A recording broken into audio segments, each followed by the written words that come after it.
বন্ধুরা, গত ৫ তারিখ ভারতে মুক্তি পেয়েছে আমাদের দেশীয় সিনেমা তুফান, যেটাতে অভিনয় করেছে মেগাস্টার শাকিব খান আর সিনেমাটি পরিচালনা করেছেন রায়হান রাফি। তো ভারতে ইতিমধ্যে সিনেমাটি ধামাকা ব্যবসা শুরু করে দিয়েছে।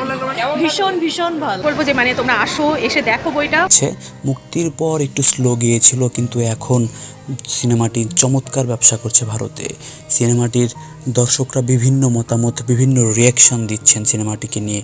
এর মধ্যে এই সিনেমার বিরাট বড় একটা মেয়ে ফ্যান বেস তৈরি হয়ে গেছে শাকিব খানের জন্য।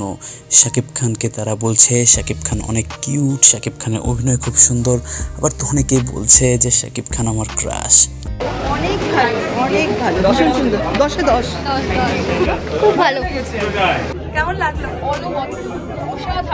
তো শাকিব খান নিজেও এরকম মন্তব্য শুনে মেয়েদের লজ্জা একদম লাল হয়ে গেছে। তিনি তেমন কিছু একটা বলেননি, তবে যতটুকু শোনা যাচ্ছে যে ভারতে শাকিব খানের একটা বিরাট বড় মেয়ে ফ্যান বেজ তৈরি হয়ে গেছে ইতোমধ্যে, যেটা সিনেমার জন্য খুবই ভালো এবং ভবিষ্যতে সাকিবের অন্যান্য সিনেমার ব্যবসার জন্য খুব ভালো ইঙ্গিত করছে।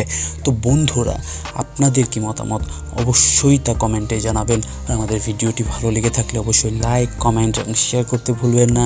আর অবশ্যই চ্যানেলটিকে সাবস্ক্রাইব করে আমাদের পাশে থাকবেন। ধন্যবাদ।